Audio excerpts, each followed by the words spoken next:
ওরে মাটি তোর কপালটা যে কত ভালো, ওই মক্কা যেই মাটির ভিতরে আছে, ওই মাটি থেকেও হাজার হাজার গুণ, কোটি কোটি গুণ দামি ওই মাটি। যেই মাটিটা নবীজির দেহ মুবারক, নবীজির পিঠ মুবারক, নবীজির মাথা মুবারক যেই মাটির সঙ্গে লেগে আছে, ওই মাটি দুনিয়ার সব মাটি থেকেও শ্রেষ্ঠ এবং দামি মাটি। এবার নবীর পাগল মসজিদে নববীতে গিয়ে নামাজ পড়ে আর মনে মনে বলে, এখন তো মদিনার ইমাম সাহেব নামাজ পড়ছে, হায় রে যদি কিনা আমার জন্মটা নবীর জামানায় হতো, তাহলে আজকে আমি নবীজির সামনে থাকতে, আমি নবীজির পেছনে দাঁড়িয়ে দাঁড়িয়ে আমি নামাজ পড়তাম। আজকে নবীজি দুনিয়াতে নেই, নবীজি আমাদের সামনে শুয়ে আছেন। যেখানে দাঁড়িয়ে দাঁড়িয়ে নামাজ পড়তেন, শুধু ওই জায়গাটা দেখা যায়, নবীজিকে দেখা যায় না। এবার আর একটা হাদিস শুনবেন তো সবাই। নবীজি বলেন, মা বাইনা বাইতি ওয়া মিনবারি রাউযাতুম মিন রিয়াজিল জান্নাহ। সুবহানাল্লাহ বলেন। হাজী সাহেবরা যখন মদিনা জিয়ারত করার জন্য যায়, রিয়াজুল জান্নাহে যাওয়ার জন্য সবাই পাগল পারা আছে না নাই? কেন পাগল পারা? নবীজি বলেন, মা বাইনা বাইতি ওয়া মিনবারি রাউযাতুম মিন রিয়াজিল জান্নাহ। এই যে আমার ঘর, আমি এখানে ঘুমাই, এই যে আমার মিম্বার, আমি এখানে নামাজ পড়ি, আমার ঘর আর আমার মিম্বারের মাঝখানে যেই জায়গাটা, আমার আল্লাহ বলেন আমার নবী এখান দিয়ে হাঁটতো, আমার নবী এখান দিয়ে খাইতো, আমার নবী বিকালে এখানে বসে বসে খেজুর খেত। আমার নবীর যখন শরীর ভালো লাগতো না, এই জায়গা দিয়ে আমার নবী হাঁটা চলা করত। আমার আল্লাহ এবার ঘোষণা করে দেন, আমার নবীর বাড়ি আর আমার নবীর মিম্বার, এই দুয়ের মাঝখানের যেই জায়গাটা, এটা জান্নাতের বাগিচা। কিয়ামতের ময়দানে যেই জান্নাত, ওই জান্নাতের একটা অংশ এটা ঘোষণা করে দেন। এবার দেখবেন হাজী সাহেবরা মদিনায় গিয়ে পাগল পারা কোন সময় ওই রিয়াজুল জান্নাতের ভিতরে ঢুকবে, 2 রাকাত নামাজ পড়বে আর নবীজির সেই স্মৃতিচারণ গুলো মনে করবে। এখানে দাঁড়িয়ে দাঁড়িয়ে নবীজি নামাজ পড়াতেন, আর ওই কালো বিলাল হাবশী জান্নাতের সরদার নবীজির ঘাড় মুবারকের দিকে তাকিয়ে তাকিয়ে, নবীজির পার গোড়ালির দিকে তাকিয়ে তাকিয়ে, নবীজির পার গোড়ালির দিকে তাকিয়ে তাকিয়ে ওই মুয়াজ্জিন বিলাল ইকামত দিত।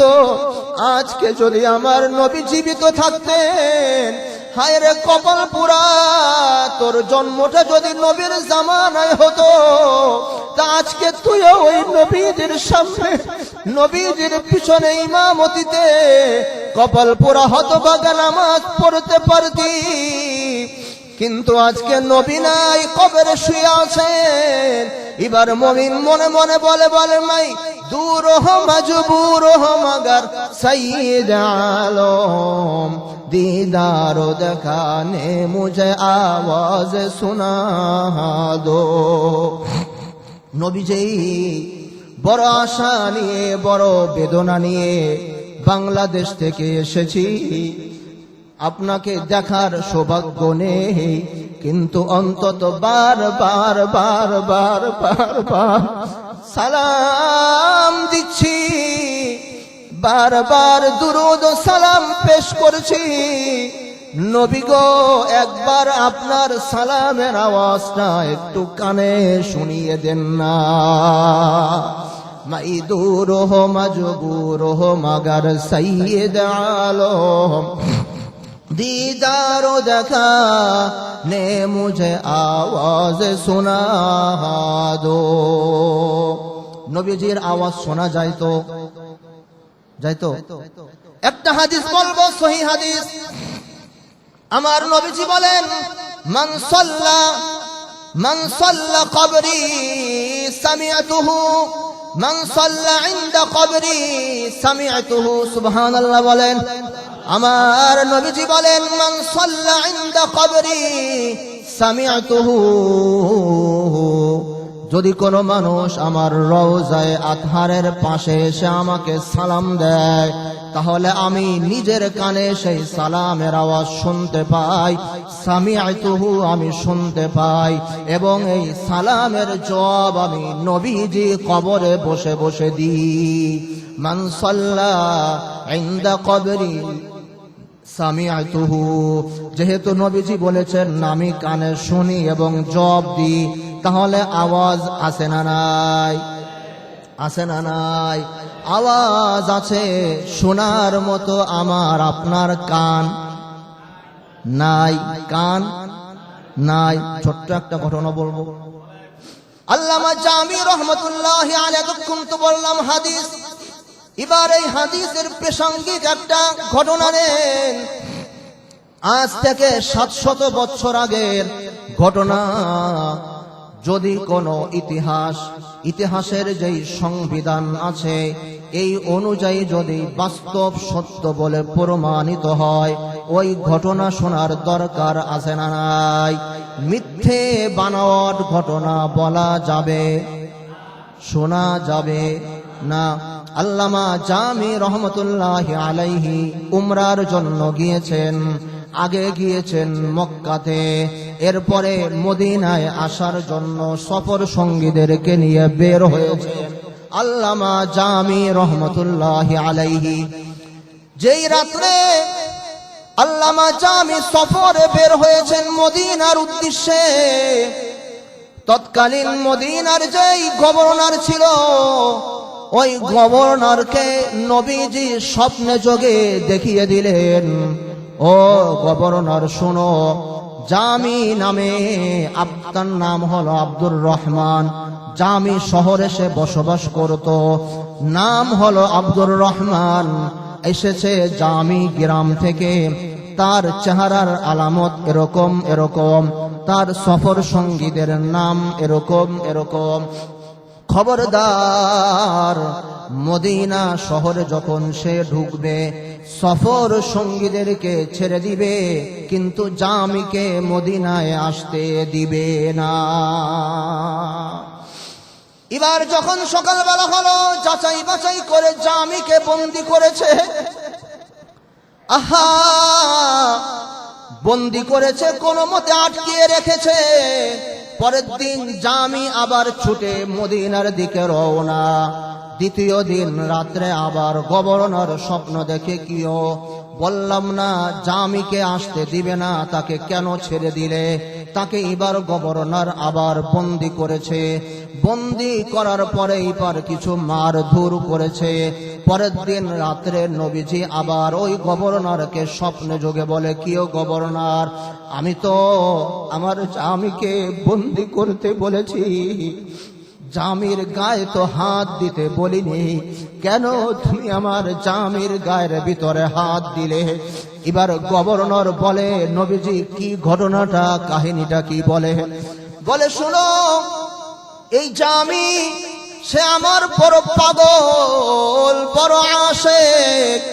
সে যে আবেগ আর আশা আকাঙ্ক্ষা, যে ইমানের শক্তি নিয়ে বেশ কতগুলো কবিতা সে আমার শানে লিখে সে আমার রওজায়ে আতহারের সামনে এসে পেশ করবে।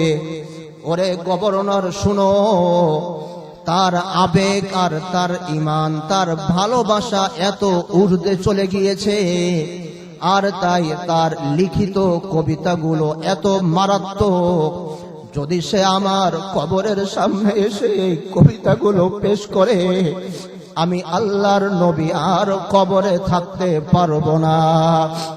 কিন্তু আল্লাহ পাকের বিধান হলো আমার মৃত্যুর পরে সচক্ষে আমাকে কেউ দেখতে পারবে না।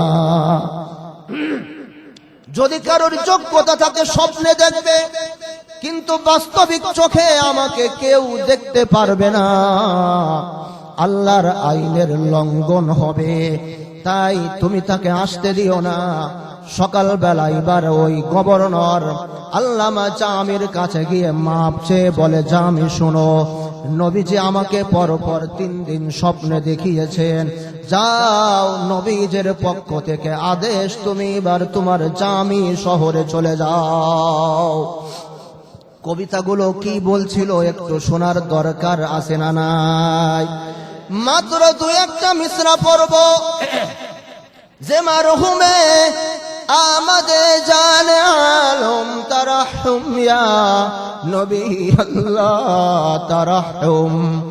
আস্তে আস্তে এর এক পর্যায়ে এসে বলে, ওগো নবীজি, আপনি কেমন রহমাতুল লিল আলামিন হলেন?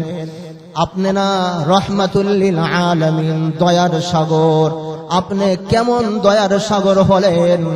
আমাদের মতো হাজারো উম্মতদেরকে বিরহ বিচ্ছেদে ফেলে রেখে আপনি একা একা নিলিবিলি কবরের ভিতরে আরাম করছেন। এটা কি রহমাতুল লিল আলামিনের কাজ হলো? নবীজি, যদি আপনাকে আজকে আমি পেতাম, হাদিসের ভিতরে পড়েছে আপনি নাকি তায়েফের চামড়ার জুতো খুব বেশি ভালোবাসতেন। তো তায়েফ থেকে চামড়া এনে আপনার জন্য জুতো বানিয়ে দিতাম। আর আমার কলিজা ছিঁড়ে ওই কলিজার ভিতরে যেই রগ ও রেশাগুলো আছে, ওই রগ আর রেশা দিয়ে জুতোর ফিতে বানিয়ে আমার নিজ হাতে ওই জুতো আপনার পায়ের ভিতরে ফেলে দিতাম।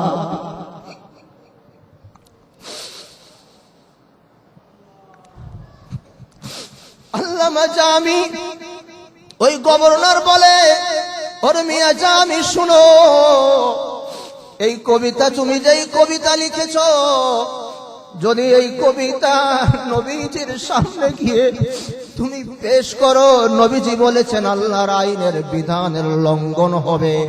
সুতরাং এবারের জন্য তোমার জিয়ারতের অনুমতি নেই, তুমি বাড়িতে চলে যাও। আগামী বছর আবার স্বাভাবিক হয়ে তুমি যদি মদিনায় আসো, তাহলে তোমার জন্য জিয়ারতের অনুমতি হবে। मैं दूर हो मजबूर हो मगर सईद आलम दीदार दिखाने मुझे आवाज सुना दो। জিজ্ঞাসা করতে চাই, মদিনার পাগল হওয়ার দরকার আছে না নাই? জন্য বলতেছিলাম, জিলকত মাস যখন শুরু হয়, মক্কা মদিনার পাগলদের অন্তরে আগুন ধাউ ধাউ করে জ্বলতে থাকে। জিজ্ঞাসা করতে চাই, জন্য মক্কা মদিনায় যাব কারা কারা? তার মানে হলো মক্কায় গেলেন, মদিনায় গেলেন না, নবীজির সুপারিশ কপালে জুটবে। আমার নবীজি বলেন, عن أبي هريرة رضي الله عنه صحيح بخاري الحديث عن أبي هريرة رضي الله عنه قال النبي صلى الله عليه وسلم من حج البيت ولم يسرني فقد জাফানি। নবীজি বলেন, যে মক্কা জিয়ারত করতে গেল আর আমার সঙ্গে সে দেখা করলো না, আমার কবর সে জিয়ারত করলো না, আমার নবীজি বলেন সে আমার উপরে মস্ত বড় জুলুম করলো। আছে না নাই? এবার আরো একটা মজার হাদিস বলবো আখা, তিরমিজি শরীফের হাদিস, সহিহ হাদিস।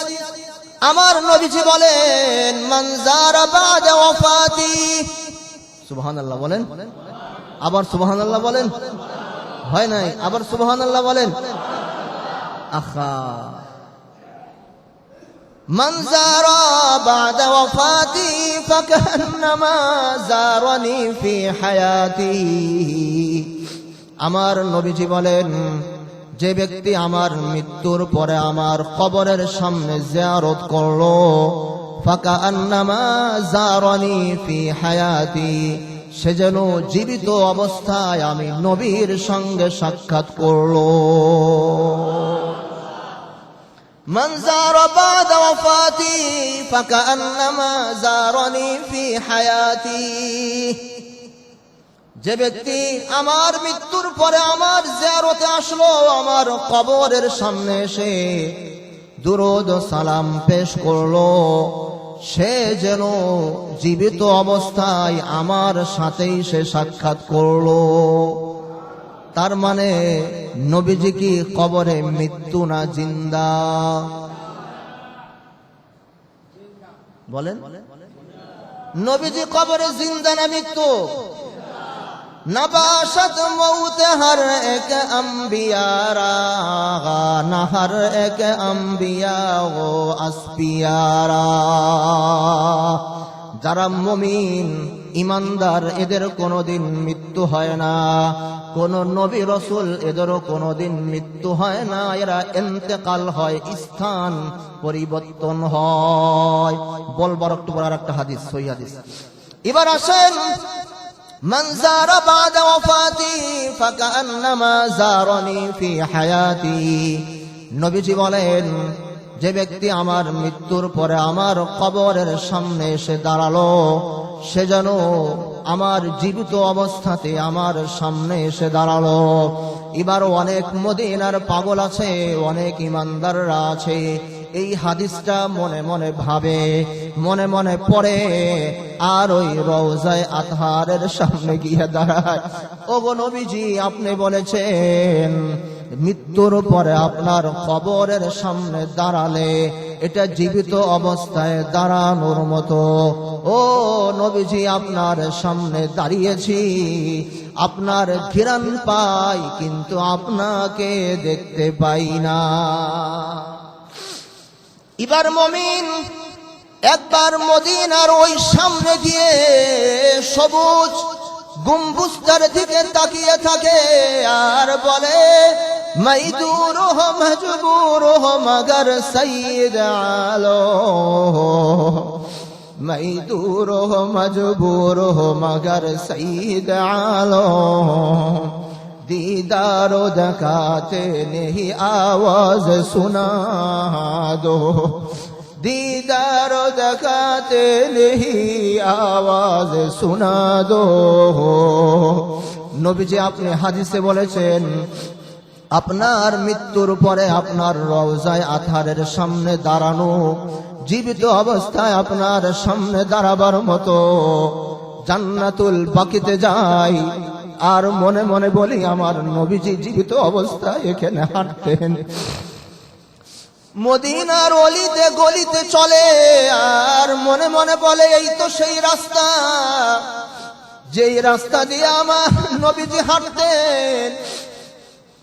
মদিনার এই পাশে বসে থাকে আর মনে মনে বলে, এই তো সেই জায়গা, এই তো সেই জমিন যেখানে নবীজির কদম মোবারক পড়তো, আর মাটি নবীজির পা মোবারককে বহন করে নিত। ওরে মাটি, আহা, কবি কত সুন্দর কোলে, ও মাটি রে, ও মদিনার মাটি, সব সুখ বুঝি তোর কপালে। মাটিরে মদিনার, তোর কপালটা কত ভালো, ওই যেই মাটিটা নবীজির দেহ মোবারকের সঙ্গে লেগে আছে। ওরে মাটি, তোর কপালটা যে কত ভালো, ওই মক্কা, মক্কা যেই মাটির ভিতরে আছে, ওই মাটি থেকেও হাজার হাজার গুণ, কোটি কোটি গুণ দামি ওই মাটি, যেই মাটিটা নবীজির দেহ মোবারক, নবীজির পিঠ মোবারক, নবীজির মাথা মোবারক, যেই মাটির সঙ্গে লেগে আছে ওই মাটি দুনিয়ার সব মাটি থেকেও শ্রেষ্ঠ এবং দামি মাটি। এবার নবীর পাগল মসজিদে নববীতে গিয়ে নামাজ পড়ে আর মনে মনে বলে, এখন তো মদিনার ইমাম সাহেব নামাজ পড়ছে, হায় রে যদি কিনা আমার জন্মটা নবীর জামানায় হতো, তাহলে আজকে আমি নবীজির সামনে থাকতে, আমি নবীজির পেছনে দাঁড়িয়ে দাঁড়িয়ে আমি নামাজ পড়তাম। আজকে নবীজি দুনিয়াতে নেই, নবীজি আমাদের সামনে শুয়ে আছেন। যেখানে দাঁড়িয়ে দাঁড়িয়ে নামাজ পড়তেন শুধু ওই জায়গাটা দেখা যায়, নবীজিকে দেখা যায় না। এবার আর একটা হাদিস শুনবেন তো সবাই। নবীজি বলেন, মা বাইনা বাইতি ওয়া মিনবারি রাউযাতুম মিন রিয়াজিল জান্নাহ। সুবহানাল্লাহ বলেন। হাজী সাহেবরা যখন মদিনা জিয়ারত করার জন্য যায়, রিয়াজুল জান্নাহে যাওয়ার জন্য সবাই পাগল পারা আছে না নাই? কেন পাগল পারা? নবীজি বলেন, মা বাইনা বাইতি ওয়া মিনবারি রাউযাতুম মিন রিয়াজিল জান্নাহ। এই যে আমার ঘর, আমি এখানে ঘুমাই, এই যে আমার মিম্বার, আমি এখানে নামাজ পড়ি, আমার ঘর আর আমার মিম্বারের মাঝখানে যেই জায়গাটা, আমার আল্লাহ বলেন আমার নবী এখান দিয়ে হাঁটতো, আমার নবী এখান দিয়ে খাইতো, আমার নবী বিকালে এখানে বসে বসে খেজুর খেত, আমার নবীর যখন শরীর ভালো লাগতো না এই জায়গা দিয়ে আমার নবী হাঁটা চলা করত। আমার আল্লাহ এবার ঘোষণা করে দেন, আমার নবীর বাড়ি আর আমার নবীর মিম্বার এই দুয়ের মাঝখানের যেই জায়গাটা, এটা জান্নাতের বাগিচা। কিয়ামতের ময়দানে যেই জান্নাত, ওই জান্নাতের একটা অংশ এটা ঘোষণা করে দেন।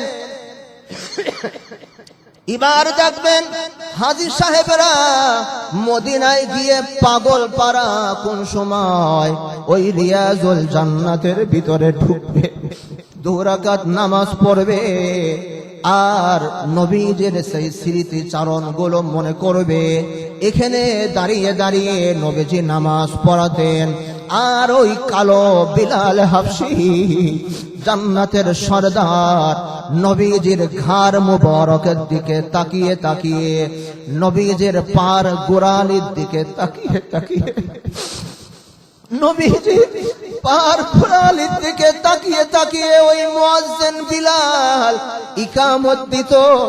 আজকে যদি আমার নবী জীবিত থাকতেন, হায় রে কপাল পুরা, তোর জন্মটা যদি নবীর জামানায় হতো, তা আজকে তুইও ওই নবীজির সামনে নবীজির পিছনে ইমামতিতে কপাল পুরা হতভাগা নামাজ পড়তে পারতি।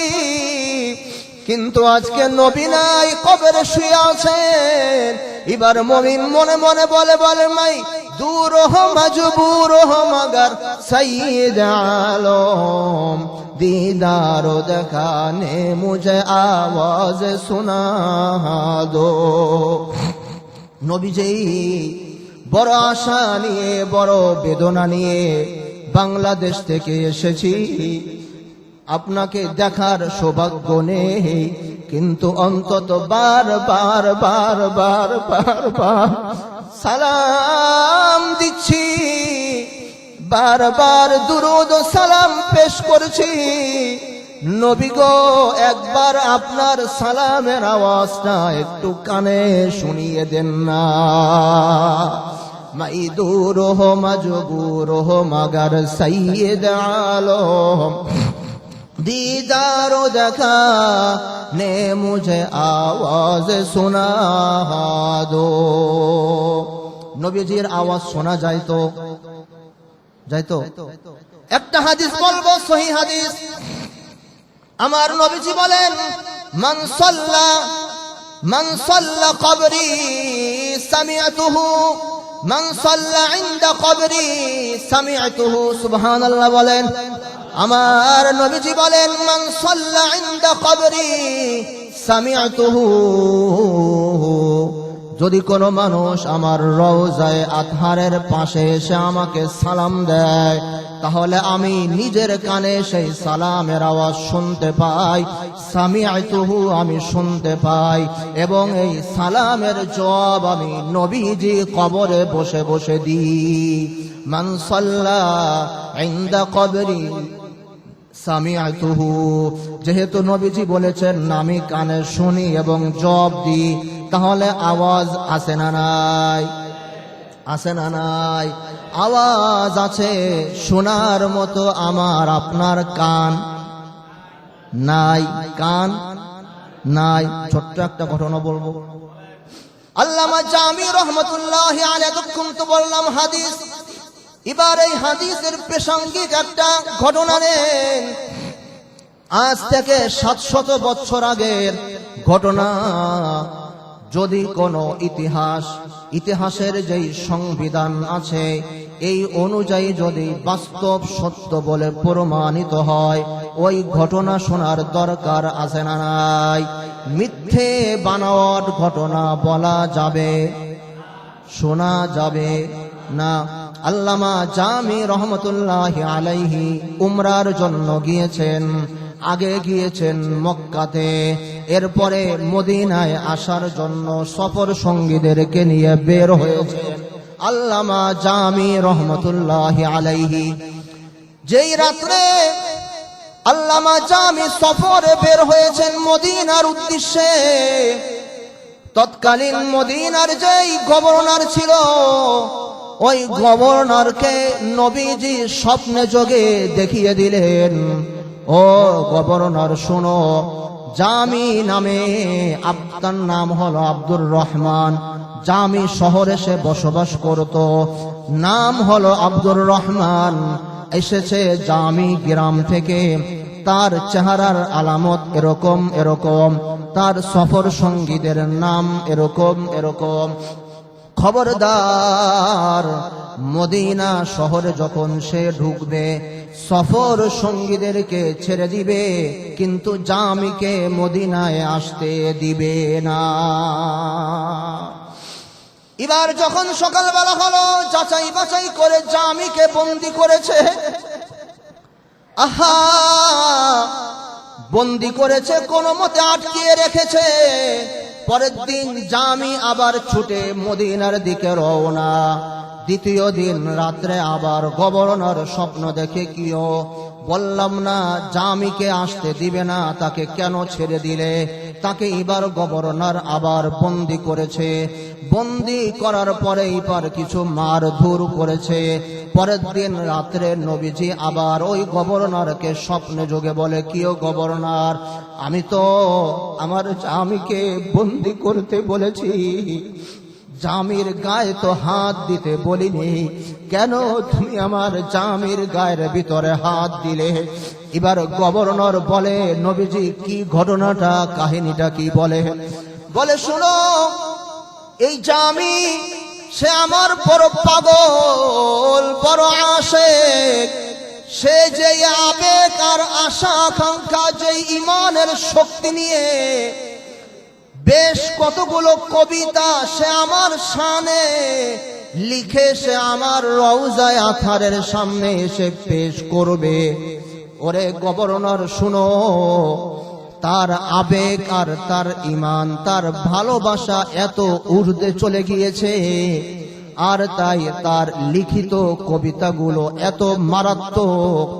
যদি সে আমার কবরের সামনে এসে এই কবিতাগুলো পেশ করে, আমি আল্লাহর নবী আর কবরে থাকতে পারবো না।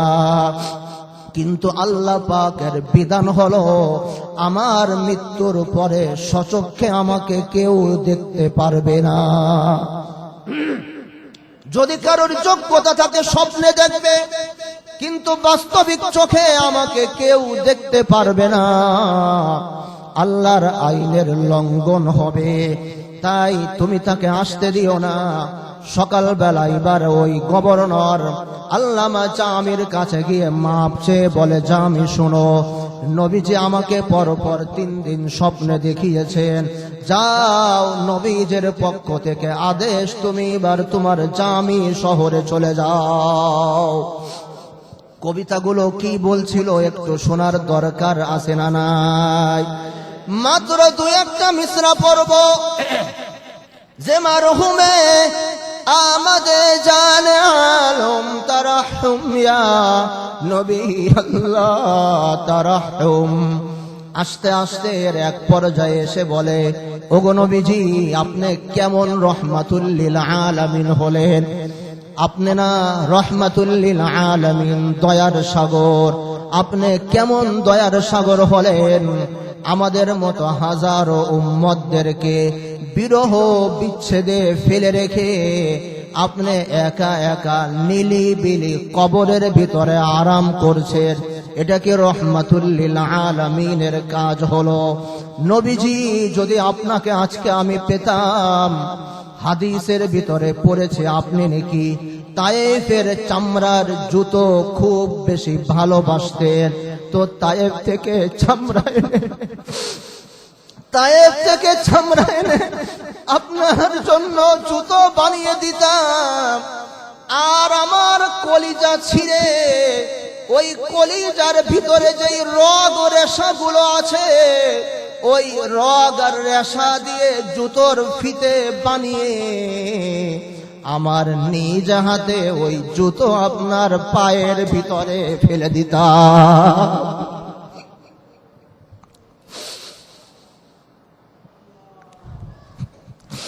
আল্লামা জামি, ওই গভর্নর বলে, ওরে মিয়া জামি শুনো, এই কবিতা, তুমি যেই কবিতা লিখেছ, যদি এই কবিতা নবীজির সামনে গিয়ে তুমি পেশ করো, নবীজি বলেছেন আল্লাহর আইনের বিধানের লঙ্ঘন হবে। সুতরাং এবারের জন্য তোমার জিয়ারতের অনুমতি নেই, তুমি বাড়িতে চলে যাও। আগামী বছর আবার স্বাভাবিক হয়ে তুমি যদি মদিনায় আসো, তাহলে তোমার জন্য জিয়ারতের অনুমতি হবে। মাইদুর হো মজবুর হো মগর সঈদ আলম, दीदार दिखाने मुझे आवाज सुना दो। জিজ্ঞাসা করতে চাই, মদিনার পাগল হওয়ার দরকার আছে না নাই? জন্য বলতেছিলাম, জিলকদ মাস যখন শুরু হয়, মক্কা মদিনার পাগলদের অন্তরে আগুন ধাউ ধাউ করে জ্বলতে থাকে। জিজ্ঞাসা করতে চাই, জন্য মক্কা মদিনায় যাব কারা কারা? নিয়ত আছে তো ইনশাআল্লাহ? আল্লাহ তুমি আমাদের সকলকে মক্কা মদিনা জিয়ারত করার জন্য তৌফিক দান করেন, আমিন বলেন। আল্লাহ পাক আমাদের সকলকে কবুল করুক, বারবার মক্কা মদিনা জিয়ারত করার জন্য তৌফিক দান করুক। আমাদের এলাকার অনেক ভাইরা যাচ্ছেন, যাবেন। আমাদের সভাপতি সাহেব গিয়েছেন, সকলের কাছে দোয়া চেয়েছেন, দোয়া করবেন ইনশাআল্লাহ।